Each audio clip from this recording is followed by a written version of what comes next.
Hello everyone, I am Lokesh Kumar Soni, Assistant Professor Civil Engineering Department Madhyanchal professional university Bhopal.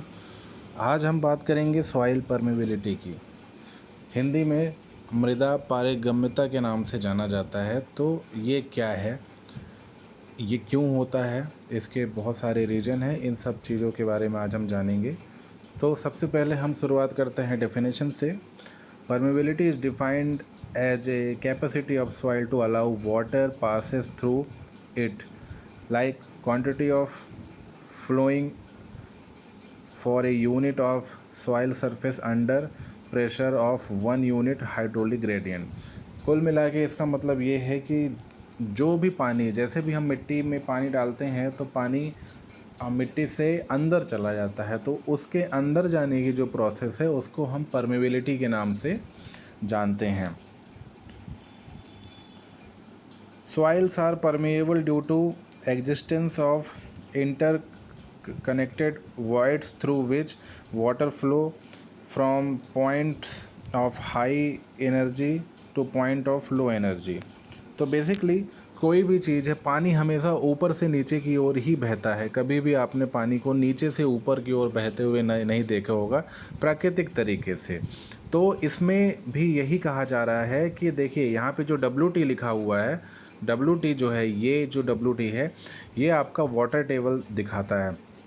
और ये जो पहला जो दिखाया जा रहा है ये इम्परवियस सॉइल है।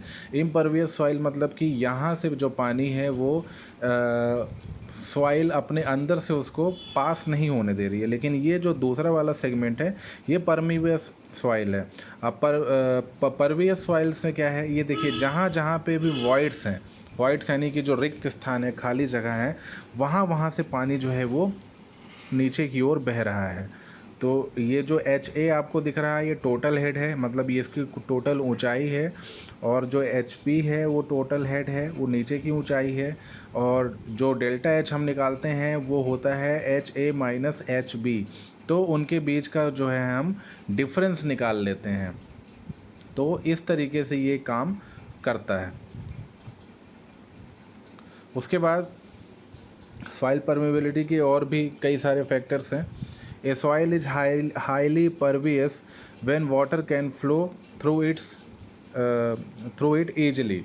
यानी कि जब भी पानी आसानी से मिट्टी से आर पार होने लगे या मिट्टी के अंदर से गुजरने लगे तो वो परवियस कहलाता है। In an impervious soil the permeability is very low and water content easily flow through it. सीधी सी बात है, जब पानी उसको जाने ही नहीं देगा, मिट्टी में से पानी नीचे जा ही नहीं पाएगा, तो वहाँ पे जो उसको इम्परवियस सॉइल ही कहेंगे और परमेबिलिटी उसकी वो ऑब्वियसली बहुत ही ज़्यादा लो हो जाएगी। रॉक्स आर इम्परमेबल, चट्टानें जो होती हैं अपने अंदर से पानी को नहीं जाने देती। ऐसा बहुत रेयर होता है, जब चट्टानों में क्रैक्स वगैरह हो तो ज़रूर पानी अंदर जा सकता है, अदरवाइज़ पानी किसी भी हिसाब से अंदर नहीं जाता है। The study of the flow of water through permeable soil media is important in soil mechanics. Obviously हमें ये ज़रूर पता होना चाहिए कि हम जिस भी मिट्टी पे काम करने वाले हैं क्या वो परमिएबल है या परमिएबल नहीं है। इसकी इम्पोर्टेंस क्या है देखते हैं। The following application illustrate the importance of permeability in geotechnical design. Permeability influences the rate of settlement of a saturated soil under load। अब यहाँ पे सबसे पहले सैचुरेटेड सॉइल के बारे में जानते हैं। सैचुरेटेड सॉइल क्या होती है? सैचुरेटेड सॉइल यानी कि हर मिट्टी की एक पानी सोखने की क्षमता होती है, और ये परमिएबल सॉइल की हम बात कर रहे हैं। तो मिट्टी जितना पानी सोख सकती है उतना पानी सोख लेती है, उसके बाद जो है वो पानी उस मिट्टी में से बहने लगता है और कई बारी मिट्टी को भी अपने साथ बहा लेता है। तो जितनी क्षमता है एक सॉइल सैंपल की, उतना पानी सोख लेने, एब्जॉर्ब कर लेने के बाद वो सैचुरेटेड पोजीशन में आ जाती है, तो वो सैचुरेटेड सॉइल कहलाती है। और उसके बाद मिट्टी जो है वो सेटल होने लगती है। तो परमिबिलिटी जो होती है वो मिट्टी के सेटलमेंट के लिए बहुत ज़्यादा ज़रूरी है। The design of earth dam is very much based upon the permeability of soil used. जो अर्दन डैम्स होते हैं वो परमेबिलिटी के अकॉर्डिंगली ही बनाए जाते हैं। The stability of slope and retaining structure can be greatly affected by the permeability of soil involve. Slope, जो stability of slope होती है और जो रिटेनिंग वॉल्स हम बनाते हैं कि कई बारी क्या होती है, मिट्टी स्लाइड करती है, लैंड स्लाइड होते हैं, उनको रोकने के लिए रिटेनिंग वॉल बनाते हैं। तो अगर मिट्टी बहुत ज़्यादा परमिएबल है तो ये सारी चीज़ें होने के बहुत ज़्यादा चांसेस रहते हैं। तो ये भी हमको बहुत ही ज़्यादा ध्यान में रखना पड़ता है कंस्ट्रक्शन के टाइम पे। Filters made of soil are design based upon their permeability.